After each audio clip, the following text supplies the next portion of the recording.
बिस्मिल्लाहिर्रहमानिर्रहीम। अस्सलाम वालेकुम। आई एम मुआज़ रसूल, your professor of physics. Students, आज के इस लेक्चर में हम लोगों ने यूनिट नंबर 5 यानी लाइट के सिलसिले का पहला टेस्ट यानी ओवरऑल अपना टेस्ट नंबर 33 डिस्कस करना है। बहुत ज़्यादा टाइम ज़ाया किए बगैर वाइट बोर्ड की तरफ चलते हैं। जी, तो क्वेश्चन नंबर 86 से अपनी बात को शुरू करते हैं। A line normal to the wave front indicating the direction of propagation of light is known as. मैंने आपको बताया था कि वो लाइन जो कि वेव फ्रंट के क्या होती है, परपेंडिकुलर होती है और वो किसको शो कर रही होती है, लाइट की प्रोपगेशन को शो कर रही होती है, that is known as ray of light. 86 MCQ का आंसर होगा रे यानी beta. Question number 87, distance between two consecutive wave fronts is called. ये भी हम लोगों ने डिस्कस किया था कि चाहे स्फेरिकल वेव फ्रंट्स हो चाहे प्लेनर वेव फ्रंट्स हो, दो लगातार वेव फ्रंट्स के दरमियान का फासला क्या कहलाता है, वेव लेंथ कहलाता है। आपके 87 एमसीक्यू का आंसर क्या होगा, वेवलेंथ यानी Charlie. Question number 88, monochromatic green light of wavelength 5 into 10 raised to power minus 7 meter illuminates a pair of slits 1 millimeter apart. ये जो 5 into 10 raised to power minus 7 meter आपको given है, this is lambda, और ये जो 1 millimeter आपको given है, this is d, small d. The separation of the nearest bright fringes in the interference pattern on a screen 2 meter, this is capital L. away is, आपने delta y निकालना है यानी fringe spacing निकालनी है। Fringe spacing delta y equals L lambda over D। L कितना था 2, lambda कितना था 5 into 10 raise to power minus 7, D कितना था 1 into 10 raise to power minus 3। Please ध्यान से देखिएगा, 2 इंटू 5 इज 10 और ये 10 रेज़ टू पावर माइनस 3 ऊपर जाकर क्या हो जाएगा 10 रेज़ टू पावर प्लस 3, और यहाँ पे पहले इससे क्या मौजूद है 10 raise to power minus 7, 10 10 raise to power 3, 10 raise to power 4, 4 minus 7 is 10 raised to power minus 3, which can be written as 1 millimeter। 88 MCQ का आंसर क्या होगा, बीटा यानी 1 millimeter।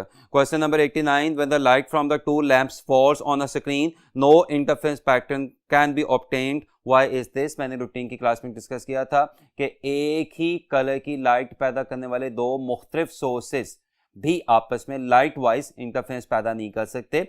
चूंकि पहली दो शराइत तो हो सकता है पूरी हो जाएं कि दोनों सोर्सेज की पैदा की हुई लाइट रेस की डायरेक्शन क्या हो, सेम हो, दोनों सोर्सेज की पैदा की हुई लाइट रेस के कलर्स क्या हो, वेवलेंथ क्या हो, सेम हो, मोनोक्रोमेटिक हो। लेकिन जो तीसरी शर्त है कि दोनों लाइट रेस के दरमियान या लाइट बीम्स के दरमियान एक कांस्टेंट फेज रिलेशनशिप होना चाहिए, यानी या तो कोई फेज डिफरेंस नहीं होना चाहिए, अगर कोई है तो वो क्या रहे, कांस्टेंट रहे। दो मुख्तलिफ सोर्सेज से ये शराइत पूरी नहीं हो सकती। इसका मतलब ये दोनों सोर्सेज आपस में कोहेरेंट हरगिज़ नहीं होंगे। आपके 89 एमसीक्यू का आंसर होगा नॉट कोहेरेंट यानी सोर्सेज आर नॉट कोहेरेंट यानी Charlie. Question number 90, the Young's double slit experiment is perform with violet and then with green light of wavelengths 400 nanometer and 560 nanometer respectively. If x is the distance of third maximum from the center one, then आपको अच्छे तरीके से पता है कि Young's experiment के लिए fringe spacing यानी डेल्टा वाई किसके बराबर होती है, एल लैम्डा ओवर डी। तो फ्रिंजेस के दरमियान का फासला चाहे वो दो लगातार फ्रिंजेस के दरमियान का हो, चाहे वो तीसरी का पहली से हो, चाहे वो चौथी का छठी से हो, फ्रिंजेस के दरमियान का फासला किस पर डिपेंड करता है, यूज होने वाली लाइट की वेवलेंथ पे। और वॉयलेट की वेवलेंथ कम है, ग्रीन की वेवलेंथ ज्यादा है, तो वॉयलेट के लिए ये फासला कम हो जाएगा और ग्रीन के लिए फासला ज्यादा हो जाएगा, यानी x violet is less than x green. आपके 90th एमसीक्यू का आंसर क्या होगा, Charlie. Question number 91, in a Young's experiment two coherent sources are placed 0.9 millimeter apart, this is D, small d, and the fringes are observed 1 meter away, this is capital L. If it produces the second dark fringe at a distance of 1 millimeter from the central fringe, then the wavelength of the monochromatic light used must be, आपने lambda निकालना है। मैंने आपको बताया था, अगर आपको lecture याद हो, कि ब्राइट फ्रिंजेस के लिए मैक्सिमा के लिए जो फ्रिंज का नंबर होता है वही ऑर्डर होता है, यानी थर्ड मैक्सिमा का मतलब क्या है, थर्ड ऑर्डर, यानी फोर्थ मैक्सिमा का मतलब क्या है, फोर्थ ऑर्डर। यानी लेकिन डार्क फ्रिंजेस के लिए यानी मिनिमास के लिए ऑर्डर हमेशा फ्रिंज के नंबर से एक कम होता है, यानी थर्ड मिनिमा का मतलब क्या है, सेकंड ऑर्डर, सेकंड मिनिमा का मतलब क्या है, first order, and so on. अब यहाँ पे उसने क्या वर्ड यूज किया हुआ है, सेकंड डार्क फ्रिंज, तो सेकंड डार्क फ्रिंज का मतलब क्या है, ऑर्डर क्या हो जाएगा 1, जो कि मिनिमा का एमसीक्यू है। नाउ यंग्स एक्सपेरिमेंट में स्क्रीन पे मिनिमा की पोजीशंस का फॉर्मूला होता है ये, और अभी मैंने आपके साथ डिस्कस किया कि सेकंड मिनिमा की बात हो रही है। जी बिल्कुल, सेकंड मिनिमा की बात हो रही है, तो सेकंड मिनिमा या सेकंड डार्क फ्रिंज का मतलब क्या है, फर्स्ट ऑर्डर। तो यानी की जगह क्या आ जाएगा 1, सो दिस 1 + 1/2 बिकम्स 3/2। तो यहां से अगर मैं लैम्डा की वैल्यू निकाल लूं तो lambda comes out to be 2/d/3L2y। Second minima का सेंटर से फासला, यही उसने सवाल में दिया हुआ है कि सेकंड मिनिमा का सेंटर से फासला कितना है, 1 मिलीमीटर, दैट इज 10⁻³ डी कितना है 0.90 मिलीमीटर ना, उसको क्या लिखा जा सकता है 0.90 को क्या लिखा जा सकता है 90/100, और मिलीमीटर का क्या मतलब है 10⁻³ 3 वैसे का वैसा, और एल क्या है स्क्रीन का स्लिट से फासला दैट इज 1। प्लीज ध्यान से देखिएगा, ये 1 0 और 1 0 कैंसिल हो जाएगा, ये 1 0 ऊपर जाके -3 और -3 मिलकर क्या बन जाएगा -7। 9/3 इज 3, 3 × 2 इज 6, 6 × 10⁻⁻7 मीटर। और आगे देखिएगा जब प्लीज, 6 × 10⁻⁻7 वैसे का वैसा, और मीटर किसके बराबर होता है 100 सेंटीमीटर के। तो 2 0 से जब कैंसिल हो जाएंगे तो 91st MCQ का आंसर आ जाएगा 6 × 10⁻5 सेंटीमीटर यानी डेल्टा। आई डू सजेस्ट एक दफा कैलकुलेशन आप खुद भी करके यहाँ से कंफर्म लाजमन करिएगा। Question number 92, in a Young's double slit experiment the slit separation is 1 millimetre. Now this is d, small d, and the screen is 1 meter from the slits. Now this is capital L. For a monochromatic light of wavelength 500 nanometer, this is lambda. The distance of third minimum from the center maximum is. Third minimum का मतलब क्या है, second order. Young's experiment के लिए मैंने पहले भी discuss किया फिर कि स्क्रीन पे डार्क फ्रिंजेस का फॉर्मूला होता है ये, थर्ड मिनिमम का मतलब क्या है सेकंड ऑर्डर। तो n की जगह क्या आ जाएगा 2, so that becomes 2 + 1/2 that is 5/2 L λ/d। 5 वैसे का वैसा, L कितना था 1, लैम्डा 500 नैनोमीटर यानी 5 × 10⁻⁻7। 2 is the part of the formula, d क्या 1 मिलीमीटर यानी 10⁻⁻3। कोई जरूरत नहीं कैलकुलेशन करने की, पूरा क्यों जरा ध्यान से देखिएगा, नॉन जीरो नंबर बाज़ दफ़ा आपको आंसर बता देते हैं। 5 × 5 is 25 and 25/2 is 12.5. I repeat, 5 × 5 is 25 and 25/2 is 12.5. तो आपके आंसर के पहले 3 नॉन जीरो नंबर क्या होंगे 1, 2 and 5। तो क्या आंसर आ सकता है 125, 12.5, 1.25, 0.125, जो भी आंसर आएगा उसमें 125 एग्जिस्ट करेंगे। और अगर मैं गलत नहीं तो 125 वाली मुझे एक ही ऑप्शन दिखाई दे रही है। 92nd MCQ का आंसर क्या होगा 1.25 मिलीमीटर। 92nd MCQ का आंसर क्या होगा beta. Question number 93, for dark fringe formation the path difference is equal to. Destructive interference के लिए पाथ डिफरेंस क्या होता है n + ½ लैम्डा या 2n + ½ लैम्डा, 2n + 1 λ/2। याद रखिएगा आप स्मॉल n भी यूज कर सकते हैं, स्मॉल m भी यूज कर सकते हैं, जो कि 0, 1, 2, 3 है, ये ऑर्डर को शो कर रहा होता है। 93 MCQ का आंसर क्या होगा Charlie. Question number 94, if we replace monochromatic light with white light in YDSE then. मैंने आपको क्या बताया था कि अगर आप यंग्स एक्सपेरिमेंट मोनोक्रोमेटिक लाइट की बजाय सफेद रोशनी यानी व्हाइट लाइट से करते हैं तो क्या होगा, स्क्रीन के सेंटर पे व्हाइट मैक्सिमा आएगा और डिस्पर्शन की वजह से बाकी सारी स्क्रीन पर कलर्स बिखर जाएंगे और बाकी सारी स्क्रीन आपको कलर्ड दिखाई देगी। 94 MCQ का आंसर क्या होगा Charlie. Question number 95, in YDSE यानी Young's double slit experiment interference fringes are obtained by using orange light. If indigo light is used, अच्छा ऑरेंज की वेवलेंथ ज्यादा होती है, इंडिगो की वेवलेंथ कम होती है, इसका मतलब आप एक ऐसी लाइट ले आए हैं जिसकी वेवलेंथ कम है, शॉर्टर है। आगे चलें, what adjustment could be made to restore the previous fringe width. Now fringe width का यानी यंग्स एक्सपेरिमेंट में स्क्रीन पे 2 लगातार ब्राइट फ्रिंजेस या 2 लगातार डार्क फ्रिंजेस के दरमियान का फासला क्या होता है, डेल्टा y = L λ/d। आप ऑरेंज की जगह क्या ले आए हैं, इंडिगो ले आए हैं। इंडिगो की वेवलेंथ शॉर्ट होती है, इसका मतलब अब लैम्डा का फैक्टर कम हो गया, लेकिन उसकी शर्त क्या है कि डेल्टा y यानी फ्रिंज स्पेसिंग चेंज नहीं होनी चाहिए। तो अगर लैम्डा कम हो रहा है तो फ्रिंज स्पेसिंग भी कम होगी। तो इस कम हुई हुई फ्रिंज स्पेसिंग को रिस्टोर करने के लिए आपको डेल्टा y यानी फ्रिंज स्पेसिंग को बढ़ाना पड़ेगा, और फ्रिंज स्पेसिंग को बढ़ाने के लिए आप L में क्या कर सकते हैं, इजाफा कर सकते हैं, और D में क्या कर सकते हैं, कमी कर सकते हैं। यानी फ्रिंज स्पेसिंग को जो कि लैम्डा कम होने की वजह से कम हो गई है, रिस्टोर करने के लिए और बढ़ा के दोबारा प्रीवियस वैल्यू ऑब्टेन करवाने के लिए आपको L में यानी स्क्रीन और स्लिट्स के दरमियान फासले में क्या करना पड़ेगा, इजाफा, और डी में यानी स्लिट सेपरेशन में क्या करनी पड़ेगी, कमी करनी पड़ेगी। आपके 95th एमसीक्यू का आंसर क्या होगा, delta. Question number 96, in YTSE light of 400 nanometer is used. Now this is a lambda, a fringe width of 1 millimeter. Now this is a delta Y is observed on a screen at 5 meter. This is a capital L. Then the slit separation is, आपने क्या निकालना है, D निकालना है। Now please, delta y equals L lambda over D, तो यहां से D किसके बराबर आ जाएगा, L lambda over delta y. L कितना था 5, lambda 400 nanometre that is 4 into 10 raised to power -7, और डेल्टा वाई कितना था 1 millimetre that is 10 raised to power -3। Again please कोशिश करिएगा, कैलकुलेशन करने की कोई जरूरत नहीं है, जुबानी होने वाला सवाल है। कैसे, 5 into 4 is 20, तो आपके आंसर का पहला या अकलौता नॉन जीरो नंबर क्या आएगा, 2। आपका आंसर कहां से स्टार्ट होगा, 2 से, और 2 वाली मुझे एक ही ऑप्शन दिखाई दे रही है, जुबानी होने वाली कैलकुलेशन है। 96 एमसीक्यू का आंसर क्या होगा, 2 मिलीमीटर। 96 एमसीक्यू का आंसर क्या होगा, beta. Question number 97, in Young's double slit experiment both the separation between the slits यानी d and the distance between the slits and the screen यानी capital L are halved, then the fringe width is. Fringe spacing क्या होती है, L lambda over d. आपने L क्या कर दिया, half, आपने डी भी क्या कर दिया, हाफ, तो दोनों एक दूसरे को क्या करेंगे, कैंसिल करेंगे, और फ्रिंज स्पेसिंग में किसी किस्म का कोई फर्क नहीं पड़ेगा। 97th एमसीक्यू का आंसर क्या आएगा, अनचेंज्ड, यानी 97th एमसीक्यू का आंसर क्या आएगा, Charlie. Question number 98, Young's experiment is used to study interference of, Young's experiment 1801 में थॉमस यंग ब्रिटिश साइंटिस्ट था, उसने परफॉर्म किया था, and it is used to study interference of course visible light. 98 MCQ का answer क्या होगा, visible light, यानी 98 MCQ का आंसर क्या होगा, delta. Question number 99, in case of interference of light energy is redistribute हो जाती है। अगर कंस्ट्रक्टिव इंटरफेरेंस होगी तो जाहिर सी बात है कि दोनों वेव्स एक दूसरे को एनहांस करेंगी, और अगर डिस्ट्रक्टिव इंटरफेरेंस होगी तो दोनों वेव्स एक दूसरे को क्या करेंगी, कैंसिल करेंगी। तो एनर्जी कांस्टेंट रहती है, एनर्जी तो चेंज तो नहीं हो सकती, हाँ रीडिस्ट्रीब्यूट लाजमन हो जाती है। 99 एमसीक्यू का आंसर क्या होगा, रीडिस्ट्रीब्यूटेड, यानी Charlie.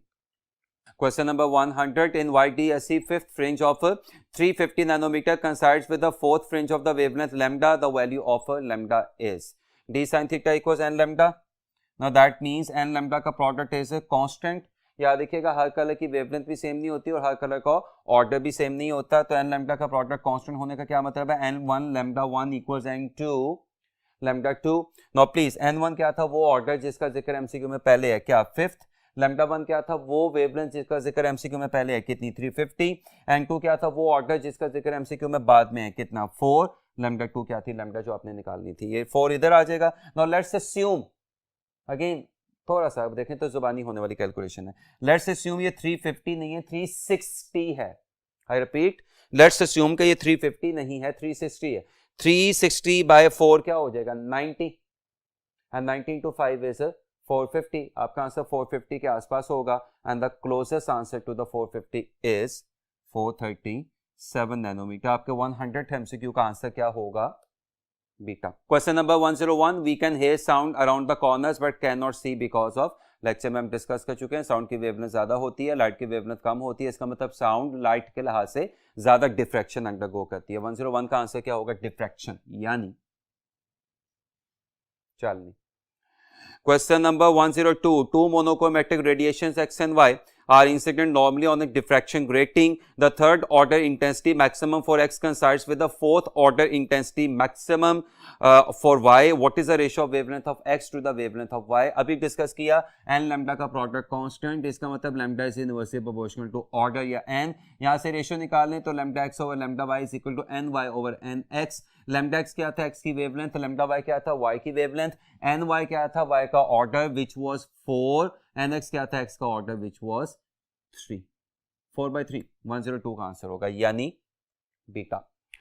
Question number 103, in the equation d sin theta equals m lambda for the lines of a diffraction grating m is, अभी आपके साथ डिस्कस किया, स्मॉल m कह लें, स्मॉल n कह लें, ये किसको शो कर रहा होता है, ऑर्डर ऑफ द मैक्सिमा या ऑर्डर ऑफ द स्पेक्ट्रा को शो कर रहा होता है। 103 का आंसर क्या होगा, delta order of the maxima, क्योंकि d sine theta equals n lambda है तो इस केस में ऑर्डर ऑफ द मैक्सिमा होगा, क्योंकि आपको पता है मिनिमा के लिए part difference n plus half lambda हो जाता है।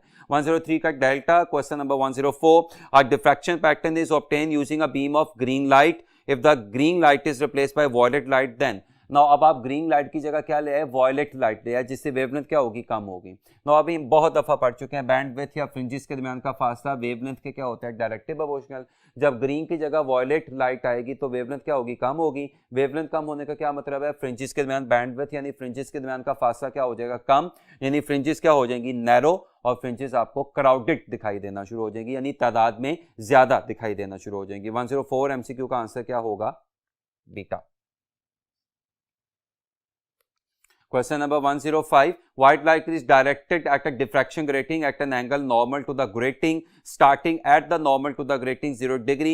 The order of the red, green and blue lights in the diffracted spectrum is d sin theta equals n lambda। ये क्या शो कर रहा है कि एंगल वेवलेंथ के क्या डायरेक्टली प्रोपोर्शनल है, तो जिसकी वेवलेंथ ज्यादा होगी उसका नॉर्मल से एंगल भी ज्यादा होगा, वो नॉर्मल से उतना ही परे होगा, और जिसकी वेवलेंथ कम होगी उसका नॉर्मल से एंगल भी उतना ही कम होगा, वो नॉर्मल के उतना ही करीब होगा। इन तमाम कलर्स में शॉर्टेस्ट वेवलेंथ किसकी है, ब्लू की, तो ब्लू कलर नॉर्मल के सबसे करीब होगा। और इन तमाम कलर्स में सबसे ज्यादा वेवलेंथ किसकी है, रेड की, तो रेड कलर अपनी ज्यादा वेवलेंथ की वजह से नॉर्मल से सबसे ज्यादा दूर होगा। 105 एमसीक्यू का आंसर क्या होगा, ब्लू ग्रीन रेड, यानी 105 एमसीक्यू का आंसर क्या होगा, delta. Question number 106, if there are 6000 lines पर centimetre present on a diffraction grating then its the grating element is। grating element क्या होता है, d equals l over n। Number of lines कितनी rule हुई हुई है, 6000, किस लेंथ में, 1 सेंटीमीटर की लेंथ में, तो 6000 की नंबर ऑफ टर्न्स को, 6000 की नंबर ऑफ टर्न्स को कौन सी लेंथ बिलोंग कर रही है, 1 सेंटीमीटर। 6000 वैसे का वैसा 1 centimetre can be written as 1 into 10 raised to power minus 2। Again कोई जरूरत नहीं कैलकुलेशन करने की, क्यों, 1/6 इज 0.166, तो आपके आंसर के पहले दो नॉन जीरो नंबर क्या आएंगे, 1 और 6, तो क्या आंसर आ सकता है 16, 160, 0.16, 1.6, जो भी आएगा उसमें पहले दो नॉन जीरो नंबर कौन से होंगे, 1 और 6, और अगर मैं गलत नहीं तो ऐसे मुझे एक ही ऑप्शन दिखाई दे रही है। 106 एमसीक्यू का आंसर क्या होगा, 1.6 into 10 raised to power minus 6 metre. 106 MCQ का आंसर क्या होगा, alpha. Question number 107, maximum order of image in a diffraction grating will be at an angle of। याद रखिएगा d sin theta equals n lambda।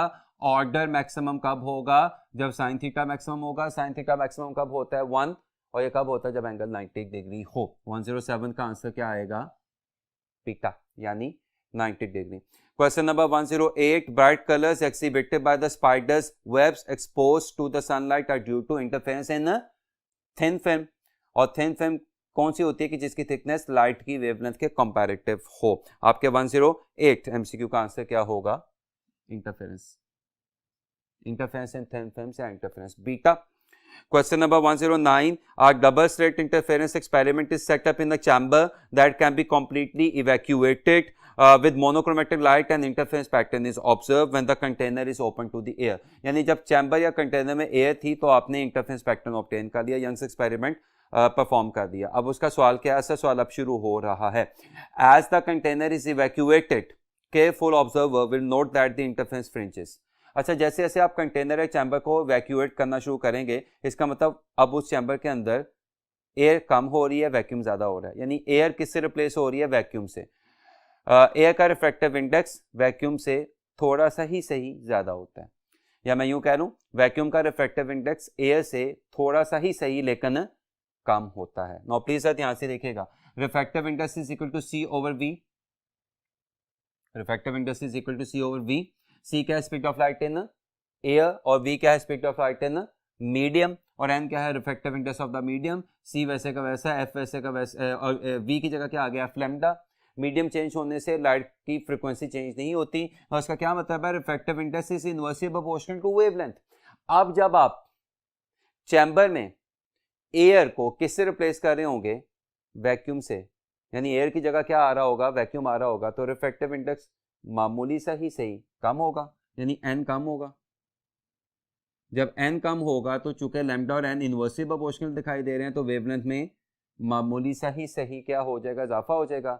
और जब wavelength में again मामूली सा ही सही इजाफा होगा तो फ्रिंज स्पेसिंग में भी मामूली सा ही सही फ्रिंज स्पेसिंग में भी मामूली सा ही सही इजाफा लाजमन होगा। और केयरफुल ऑब्जर्वर की बात की गई है तो वो इस मामूली से इजाफे को भी नोट कर लेगा, यानी फ्रिंजेस के दरमियान फासला थोड़ा सा ज़्यादा होना शुरू हो जाएगा या ज़्यादा हो जाएगा, यानी फ्रिंजेस थोड़ी सी एक दूसरे से अपार्ट हो जाएंगी। 109 MCQ का आंसर क्या होगा?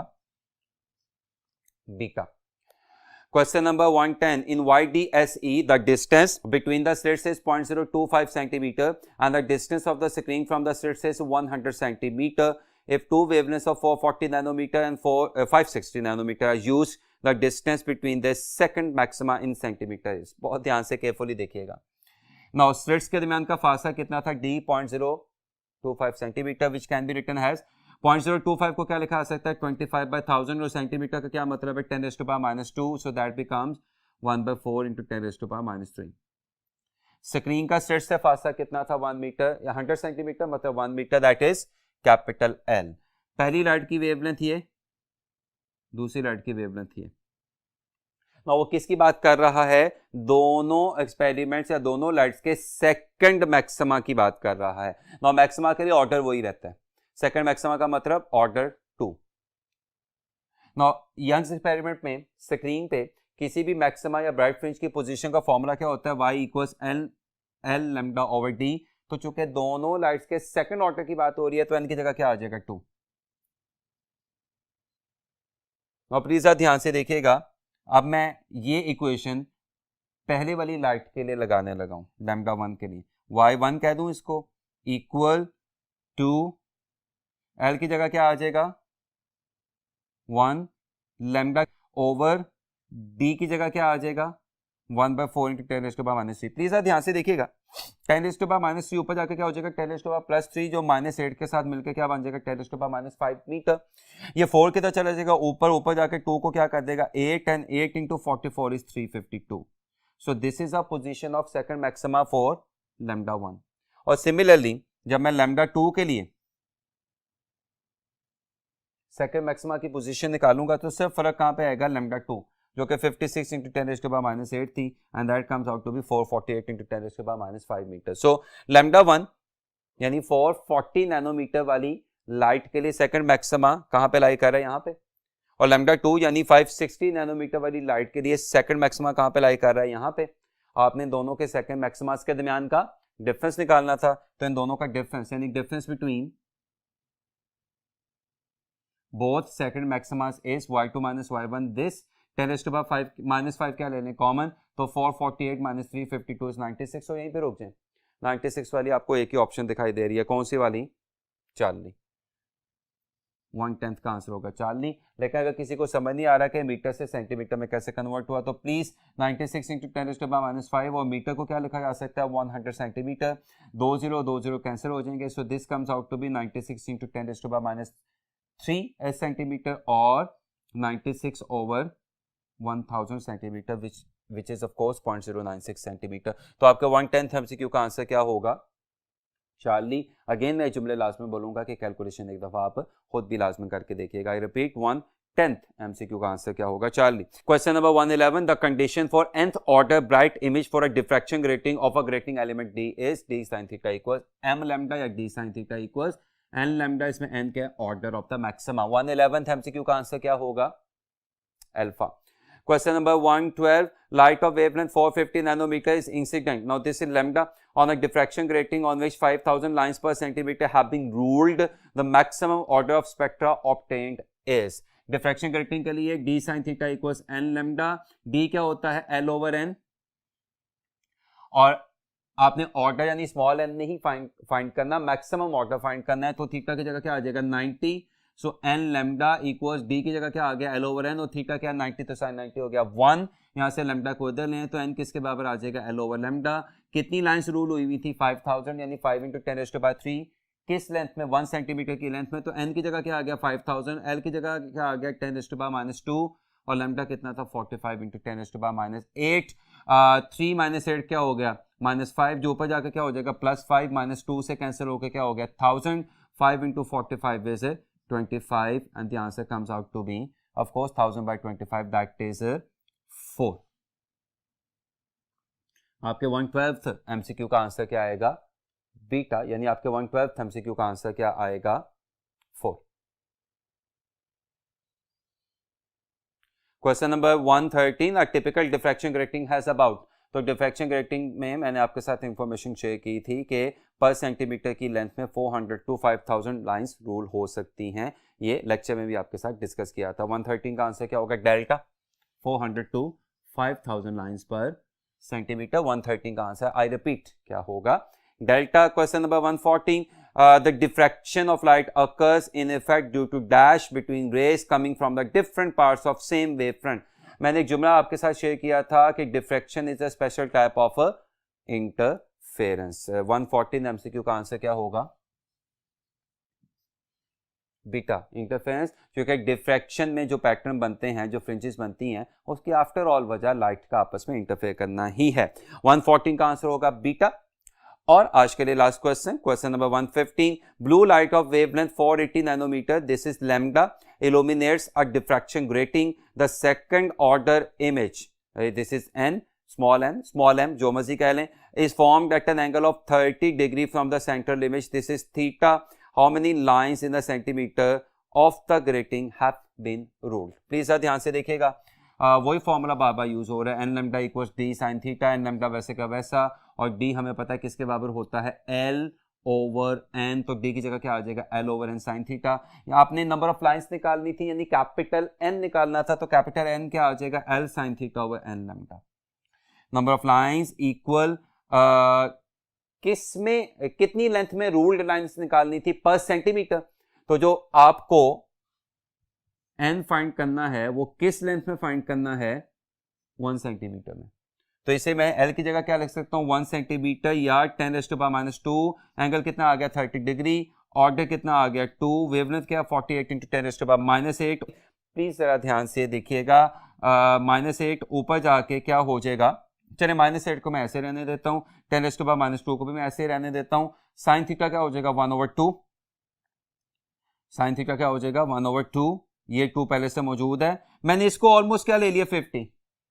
48 को ऑलमोस्ट क्या ले लिया? 50। प्लीज जरा ध्यान से देखिएगा, 2 × 2 4, 4 × 5 20, बाकी सारी 10 की पावर्स हैं, बाकी सारी क्या है? 10 की पावर्स हैं, और नीचे क्या आ जाएगा? 20, जिसमें से मैंने 2 लिख दिया। What is 1/2?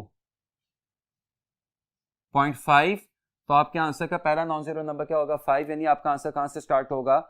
5 से स्टार्ट होगा। और अगर मैं गलत नहीं तो 5 से स्टार्ट होने वाला मुझे एक ही आंसर दिखाई दे रहा है। आपके 115 MCQ का आंसर क्या होगा?